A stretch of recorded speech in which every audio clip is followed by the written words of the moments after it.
नमस्कार, आप देख रहे हैं जनादेश। मैं हूं आपके साथ प्राची सिंह। स्वागत है आपका नाइट बुलेटिन्स में। तो चलिए खबर शुरू करने से पहले एक नजर अब तक की हेडलाइंस पर। हेडलाइन के प्रायोजक है सुशीला चैरिटेबल ट्रस्ट, जहां लोक हित और विकलांग लोगों की सहायता करना ही है कर्म, जिसका एक ही नारा जनहित में योगदान कराना।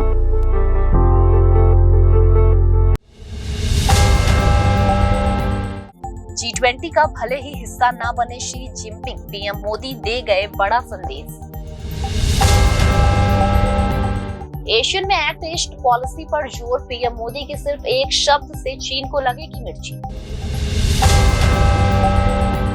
देश भर में जन्माष्टमी का उत्सव, मथुरा में कृष्ण जन्मभूमि रोशन, मंगला आरती हुई, बद्रीनाथ मंदिर में श्रद्धालुओं की भीड़। सनातन बयान पर उदयनिधि बोले, मेरी बातों का गलत मतलब निकाला जा रहा है। कहा, हम किसी धर्म के दुश्मन नहीं। संजय राउत की हिदायत, इन्हें इससे बचना चाहिए। आदित्य L1 की सेल्फी, पृथ्वी चंद्रमा की तस्वीरें खींची। अभी पृथ्वी की ऑर्बिट में है आदित्य, 4 महीने बाद L1 पॉइंट पर पहुंचेगा। अब समाचार विस्तार से। दिल्ली में होने वाले G20 बैठक से पहले पीएम नरेंद्र मोदी ने एक आर्टिकल लिखा। उस आर्टिकल में उन्होंने बताया कि भारत जब वसुदेव कुटुंबकम की बात करता है तो उसका अर्थ है व्यापक। पूरी दुनिया को हम एक परिवार मानते हैं, जहां किसी भी रूप में या किसी भी प्रकार में बाधा नहीं है। 9 और 10 सितंबर को वैश्विक जगत के लिए भारत बड़ा उदाहरण पेश करने वाला है। G20 की बैठक में दुनिया में बड़े बड़े मुल्क शामिल हो रहे हैं, जिसमें अमेरिका, ब्रिटेन, रूस समेत कई और देश शामिल होने वाले हैं। इस बैठक में जहां अमेरिका के राष्ट्रपति जो बाइडेन, ब्रिटेन के पीएम ऋषि सुनक खुद हिस्सा लेंगे, वहीं चीन के राष्ट्रपति ने दूरी बनाई। इस बैठक से पहले एक आर्टिकल में पीएम मोदी ने G20 बैठक के महत्व को बताते हुए वसुदेव कुटुंबकम का जिक्र किया, जिसमें उन्होंने बताया कि हम सब एक परिवार की तरह हैं, जहां ना तो भाषी बाधा और ना ही विचारधारा बंधन है। पीएम मोदी ने कहा कि जब वसुदेव कुटुंबकम की बात करते हैं तो उसका अर्थ बिल्कुल स्पष्ट है। हमें शांतिपूर्ण सह अस्तित्व में भरोसा करके आगे बढ़ने की बात करते हैं। हमारे लिए कोई भी मुल्क सिर्फ जमीन का टुकड़ा मात्र नहीं है। हम वो लोग हैं जो सभी तरह के विचारों को सम्मान देते हुए आगे बढ़ने की न सिर्फ परिकल्पना करते हैं, बल्कि विकास के लिए एक ऐसे वातावरण की हिमायत करते हैं जिसमें हर कोई आगे बढ़ सके। हमारे विचार किसी देश की तरक्की में बाधा नहीं बनते, बल्कि हमारी सोच, कार्य पद्धति इस तरह का माहौल बनाने में मदद करते हैं जिसका फायदा समाज के हर एक तबके को, चाहे उसका संबंध किसी भी मुल्क से हो। भारत ग्लोबल सप्लाई चेन सतत विकास लक्ष्य, ग्लोबल साउथ रचनात्मक कार्य संस्कृति के साथ एक ऐसे ग्लोबल इकोनॉमी सिस्टम पर ध्यान केंद्रित करने के बारे में सोचता है।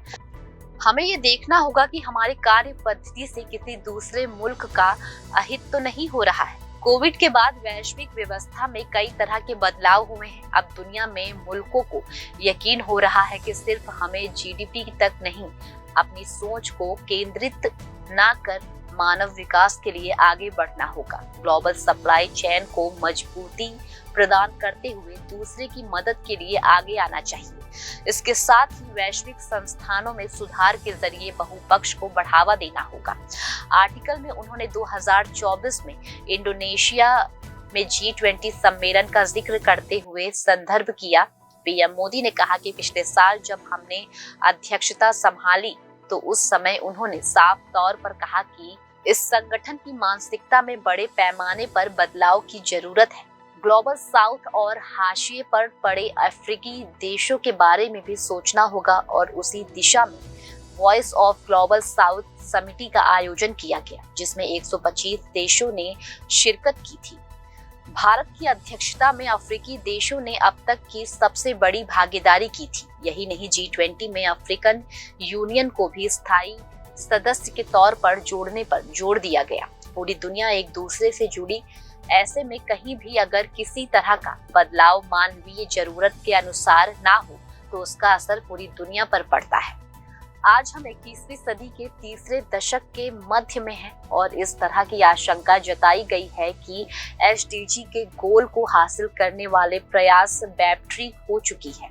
ऐसे में हमें 2023 में G20 के एक्शन प्लान में इन्हें शामिल करने के लिए रास्ता बनाना होगा।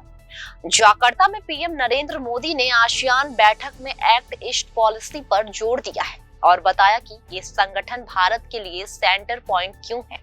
उन्होंने कहा कि आसियान मुल्कों से भारत का एक ऐतिहासिक और सांस्कृतिक संबंध रहा है। उस संबंध को अब और ऊंचाई तक पहुंचाने के लिए काम करना होगा। साल 2000 से पहले भारत की विदेश नीति में पश्चिमी देशों की तरफ झुकाव ज्यादा रहा। हालांकि अटल बिहारी वाजपेयी जब सत्ता में आए तो इस बात की जरूरत महसूस की गई कि भारत को पूर्व के देशों की तरफ देखना चाहिए और इस तरह ईस्ट पॉलिसी जमीन पर उतरी। बदलते समय के साथ ईस्ट पॉलिसी में एक एक्ट शब्द भी जोड़ा गया ताकि भारत और आसियान देशों में संबंध को नई ऊंचाई तक पहुंचाया जाए। इंडोनेशिया की राजधानी जकार्ता में 20वें आसियान सम्मेलन में पीएम मोदी ने उस संकल्प को दोहराया। सबसे पहले ये जानना जरूरी है कि उन्होंने क्या कहा। प्रधानमंत्री नरेंद्र मोदी ने जकार्ता में कहा कि हमारा इतिहास और भूगोल भारत और आसियान को एकजुट करता है। इसके साथ ही हमारा साझा मूल्य, क्षेत्रीय एकीकरण और शांति, समृद्धि और बहुध्रुवीय दुनिया में हमारा साझा विश्वास भी हमें एकजुट करता है। हमारी साझेदारी अपने चौथे दशक में प्रवेश कर रही है। ऐसे में आसियान भारत शिखर सम्मेलन की सह अध्यक्षता करना मेरे लिए गर्व की बात है। इस वर्ष की थीम आसियान मामले विकास का केंद्र है। आसियान मायने रखता है क्योंकि यहाँ हर किसी की आवाज सुनी जाती है और आसियान विकास का केंद्र है क्योंकि आसियान वैश्विक विकास में महत्वपूर्ण भूमिका निभाता है। हमारे साझेदारी चौथे दशक में पहुंच रही है। भारत हिंद प्रशांत क्षेत्र में आसियान के नजरिए का समर्थन करता है। आसियान का भारत की हिंद प्रशांत पहल में प्रमुख स्थान है। आसियान वैश्विक विकास में अहम भूमिका निभाता है, इसलिए ये विकास का केंद्र है। वैश्विक अनिश्चितता के माहौल के बावजूद हमारे आपसी सहयोग लगातार बढ़े हैं। जानकारों का कहना है कि भारत ने जब से ईस्ट पॉलिसी और एक्ट ईस्ट पॉलिसी पर काम करना शुरू किया है, चीन के साथ तल्खी बढ़ गई है। चीन को लगता है कि पूर्व के देशों से भारत के बेहतरीन रिश्ते का असर आर्थिक गतिविधियों में नजर आएगा और इसके असर से चीन अछूत नहीं रह सकेगा। लिहाजा चीन की तरफ से तरह तरह की रुकावटें पेश की जाती है। चीन का ताइवान, फिलीपींस, दक्षिण चीन सागर में अमेरिका के साथ कोई नई बात नहीं है। अब जबकि पीएम मोदी ने आसियान देशों को विकास केंद्र बताते हुए हिंद प्रशांत महासागर के विकास का जिक्र किया, तो स्वाभाविक है कि चीन को ये सब रास नहीं आने वाला। देश के कई शहरों में बुधवार को जन्माष्टमी मनाई गई। रात 12 बजे मंदिरों और घरों में लोगों ने भगवान कृष्ण की पूजा की। हालांकि मथुरा के कृष्ण जन्मभूमि मंदिर समेत देश के कई बड़े मंदिरों में आज यानी कि 7 सितंबर को जन्माष्टमी मनाई जाएगी। इन मंदिरों में 7 और 8 सितंबर की दरमियानी रात 12 बजे श्री कृष्ण का जन्म उत्सव होगा। जन्माष्टमी उत्सव के लिए इन सभी मंदिरों को सुंदर रोशनी से सजाया गया। नोएडा, दिल्ली समेत देश के तमाम इस्कॉन मंदिर में रात से ही भजन पूजन चल रहा है। आज पूरे दिन मंदिरों में पूजा और उत्सव जारी रहेगा। उज्जैन के सादीपनी आश्रम में जन्माष्टमी बुधवार को मनाई गई। इस दौरान कान्हा का नींबू और भुट्टे से श्रृंगार किया गया। वहीं देश भर में स्कूल में बच्चे कान्हा की ड्रेस में पहुंचे। कई जगह मटकी फोड़ी, दही हांडी के इवेंट हुए। वहीं केरल में उरियादी मनाई गई। गुजरात के राजकोट में मंगलवार से ही जन्माष्टमी का मेला शुरू हो गया। ये मेला 9 सितंबर तक जारी रहेगा। महाराष्ट्र में मुख्यमंत्री एकनाथ शिंदे ने इस साल दही हांडी उत्सव के लिए प्रो गोविंदा नाम से एक कंपटीशन आयोजित किया है, जिसमें जीतने वाले को कैश प्राइज दिया जाएगा। यूपी के जेल मंत्री धर्मवीर प्रजापति बुधवार को बांके बिहारी मंदिर पहुंचे। उन्होंने मंदिर प्रशासन को बांके बिहारी जी के लिए ड्रेस सौंपा। इसे बंदियों ने दिन रात मेहनत करके 15 दिन में तैयार किया। रेशम के धागे से बनी ये ड्रेस 24 मीटर कपड़े से बनी है, जो हल्के पीले रंग की है। जन्माष्टमी पर इसे भगवान कृष्ण को पहनाया जाएगा।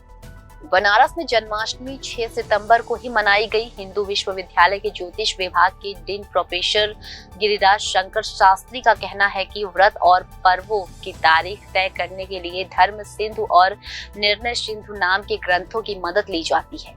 इन दोनों ही ग्रंथों में जन्माष्टमी के लिए कहा गया है कि जब आधी रात में अष्टमी तिथि और रोहिणी नक्षत्र हो तब कृष्ण जन्म उत्सव मनाएं। 6 से 7 सितंबर की रात में कृष्ण जन्म पर्व मनाए। ऐसा इसलिए होता है क्योंकि हिंदू पंचांग की तिथियां अंग्रेजी कैलेंडर के मुताबिक नहीं होती। अक्सर तिथियां दोपहर या शाम से शुरू होकर अगले दिन तक होती है। जिस तिथि में दिन भर व्रत के बाद पूजन का महत्व होता है, वे ज्यादातर उदय तिथि में मनाई जाती है। श्री कृष्ण जन्माष्टमी आज और कल दोनों ही दिन मनाएंगे। आज मनाने वालों के लिए श्री कृष्ण पूजा के 3 मुहूर्त हैं। 7 सितंबर को 4 मुहूर्त रहेंगे। आज सर्वर्थ सिद्ध मुहूर्त के साथ 5 राजयोग में श्री कृष्ण का जन्म उत्सव मनाया जाएगा। अष्टमी तिथि 6 सितंबर को दोपहर करीब 3:30 बजे शुरू होगी और 7 सितंबर को 4 बजे तक रहेगी। श्री कृष्ण का जन्म अष्टमी तिथि की रात में हुआ था, इसलिए ज्योतिषों और ग्रंथों का कहना है कि 6 को ही जन्माष्टमी मनाएं। तमिलनाडु सीएम एमके स्टालिन के बेटे उदयनिधि स्टालिन ने चेन्नई में 2 सितंबर को एक कार्यक्रम में सनातन धर्म के खिलाफ बयान दिया था। अब उदयनिधि ने 4 दिन बाद पहली बार सफाई दी है। उन्होंने कहा कि किसी भी धर्म के वो दुश्मन नहीं है। उनके बयान का गलत मतलब निकाला गया है। उन्होंने गुरुवार को 4 पेज के स्टेटमेंट में अपनी बातों को साफ किया। उदयनिधि ने 2 सितंबर को कहा, मच्छर, डेंगू फीवर, मलेरिया और कोरोना ये कुछ चीजें ऐसी हैं जिनका केवल विरोध नहीं किया जा सकता, बल्कि उन्हें खत्म करना जरूरी होता है।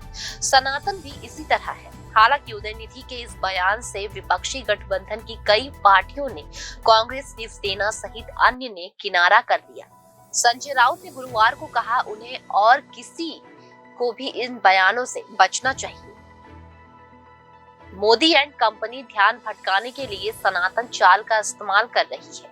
मोदी भारत में मणिपुर के बारे में सवालों का सामना करने से डरती है और अपने दोस्त अडानी के साथ दुनिया भर में घूम रहे हैं। सच तो ये है कि लोगों की अज्ञानता ही उनकी नाटकीय राजनीति की पूंजी है। पिछले 9 सालों से आपके सभी वादे खोखले रहे हैं। आपने वास्तव में हमारे कल्याण के लिए क्या किया है? ये सवाल वर्तमान में एक निहत्थे फांसीवादी भाजपा सरकार के खिलाफ पूरे देश द्वारा एकजुट होकर उठाया जा रहा है। आश्चर्य की बात यह है कि केंद्रीय मंत्री अमित शाह और भाजपा शासित राज्य के मुख्यमंत्री फेक न्यूज के आधार पर मेरे खिलाफ कार्रवाई की मांग कर रहे थे। मैं भी एक अध्यात्मवादी हूँ। यदि कोई धर्म लोगों को जातियों के नाम पर विभाजित करता है, उस धर्म में छुआछूत और गुलामी नजर आती है, तो मैं उस धर्म का विरोध करने वाला पहला व्यक्ति होऊंगा। शिवसेना सांसद संजय राउत ने कहा, मैंने उदयनिधि का बयान सुना है। वो एक मंत्री हैं और कोई भी उनके बयान का समर्थन नहीं करेगा और किसी को ऐसे बयान देने से बचना चाहिए। इस देश में लगभग 90 करोड़ हिंदू रहते हैं और अन्य धर्मों के लोग भी इस देश में रहते हैं। उनकी धार्मिक भावनाओं को ठेस नहीं पहुंचाना चाहिए। केंद्रीय मंत्री स्मृति ईरानी ने बुधवार देर रात दिल्ली के द्वारका में जन्माष्टमी कार्यक्रम में उदयनिधि के बयान का समर्थन करने वालों पर पलटवार किया। स्मृति ने कहा, भगवान कृष्ण के जयकारे इतने ऊंचे होने चाहिए कि वे सनातन धर्म को चुनौती देने वालों तक पहुंचे। जब तक भक्त जीवित हैं, कोई भी हमारे धर्म और आस्था को चुनौती नहीं दे सकता। इससे पहले बुधवार को ही पीएम नरेंद्र मोदी ने कैबिनेट मंत्रियों के साथ बैठक में ये मुद्दा उठाया था। सूत्रों के मुताबिक प्रधानमंत्री ने कहा, मंत्रियों को सनातन धर्म की बहस का करारा जवाब देना चाहिए। तमिलनाडु सीएम के बेटे उदयनिधि स्टालिन के सनातन वाले बयान को गलत तरीके से पेश करने के आरोप में BJP IT cell head Amit Malviya के खिलाफ तमिलनाडु में एफआईआर दर्ज कराई गई है। मालवीय ने कहा था कि सनातन धर्म पर उदयनिधि की हालिया टिप्पणी का मतलब है सनातन को मानने वाली 80% आबादी का नरसंहार कर दो। जिसके बाद उदयनिधि ने कहा, पीएम मोदी भी कांग्रेस मुक्त भारत की बात करते हैं, तो क्या इसका मतलब ये है कि कांग्रेसियों को मार दिया जाना चाहिए? उदयनिधि के सनातन धर्म खत्म करने वाले बयान पर बिहार के मुजफ्फरपुर में कोर्ट में याचिका दायर की गई है। ये याचिका सुधीर कुमार ओझा ने चीफ जुडिशियल मजिस्ट्रेट के कोर्ट में फाइल की।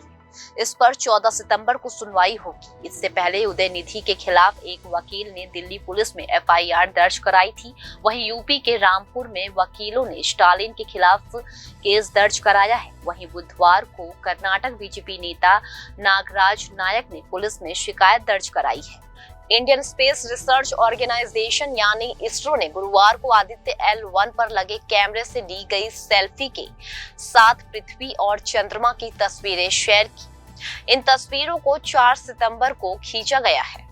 आदित्य को 2 सितंबर को सुबह 11:50 पर PSLV C-57 के XL वर्जन रॉकेट के जरिए श्रीहरिकोटा के सतीश धवन स्पेस सेंटर से लॉन्च किया गया था। लॉन्चिंग के 63 मिनट 19 सेकंड के बाद स्पेसक्राफ्ट को पृथ्वी की 235 किलोमीटर बाय 19,500 किलोमीटर की कक्षा में स्थापित कर दिया गया। लॉन्चिंग के बाद आदित्य की 2 बार ऑर्बिट बढ़ाई जा चुकी है। इसके लिए थ्रस्टर फायर किए गए थे। करीब 4 महीने बाद 15 लाख किलोमीटर दूर लैग्रेंज पॉइंट 1 तक पहुंचेगा। इस पॉइंट पर ग्रहण का प्रभाव नहीं पड़ता है, जिसके चलते यहां से सूरज पर आसानी से रिसर्च की जा सकती है। लैग्रेंज पॉइंट का नाम इतालवी French mathematician Joseph Louis Lagrange के नाम पर रखा गया। इस बोलचाल में L1 नाम से जाना जाता है। ऐसे में इस जगह पर अगर किसी ऑब्जेक्ट को रखा जाता है तो वो आसानी से पॉइंट के चारों तरफ जाकर चक्कर लगाना शुरू कर देता है। पहला लैग्रेंज पॉइंट धरती और सूर्य के बीच 15 लाख किलोमीटर की दूरी पर है। ऐसे कुल 5 लैग्रेंज पॉइंट मौजूद है। इसरो का कहना है कि L1 पॉइंट के आसपास हेलो ऑर्बिट में रखा गया सैटेलाइट सूर्य को बिना किसी ग्रहण के लगातार देख सकता है। इससे पहले रियल टाइम सोलर एक्टिविटीज और अंतरिक्ष के मौसम पर भी नजर रखी जा रही है। ये 6 जनवरी 2024 को L1 पॉइंट तक पहुंचेगा। जिस सोलर सिस्टम में हमारी पृथ्वी है उसका केंद्र सूर्य है। सभी 8 ग्रह सूर्य के चक्कर लगाते हैं। सूर्य की वजह से पृथ्वी पर जीवन है। सूर्य से लगातार ऊर्जा बहती है। इन्हें हम चार्जर्ड पार्टिकल्स कहते हैं। सूर्य का अध्ययन करके ये समझ सकता है कि सूर्य में होने वाले बदलाव अंतरिक्ष और पृथ्वी पर जीवन को कैसे प्रभावित कर सकता है। सूरत के शिवाजी संजय नगर सर्कल के पास लिंबायत विस्तार में 31/8/2023 दिन गुरुवार को श्रीमद् भागवत कथा का आयोजन किया गया, जिसका समापन 7/9/2023 गुरुवार को कृष्ण जन्म यानी कि जन्माष्टमी के दिन किया गया, जिसमें भारी संख्या में भक्तों ने शामिल होकर भगवत कथा का लाभ लिया। सूरत के लिंबायत विस्तार में श्रीमद् भागवत कथा का आयोजन किया गया, जिसके कथाकर्ता अन्नाजी महाराज द्वारा किया गया एवं संपूर्ण 7 दिवस कीर्तन कर्ता नैनेश्वर महाराज, चंद्रकांत महाराज अर्थेकर, गोकुड़ महाराज सेठगांवकर, पूनमताई महाराज, गंभीर बाबा महाराज धूले, दयाघन महाराज पंडरपुर द्वारा किया गया। इस आयोजन के कार्यकर्ता पंकज तायड़े, आप नेता सूरत, राजेंद्र दिनकर चौधरी, जनादेश न्यूज चेयरमैन विजय पाटिल, नैनेश्वर पाटिल, गोपाल सोलंकी, संतोष भाई सोनार, राकेश पाटिल थे। इस संपूर्ण भागवत कथा के शुरुआत और समापन अवसर पर भक्तों की काफी भीड़ एवं काफी उत्साह देखने को मिली। ब्यूरो रिपोर्ट, जनादेश सूरत। फिलहाल खबरों में सिर्फ इतना ही। आगे देश और दुनिया की खबरों में बने रहने के लिए देखते रहिए जनादेश।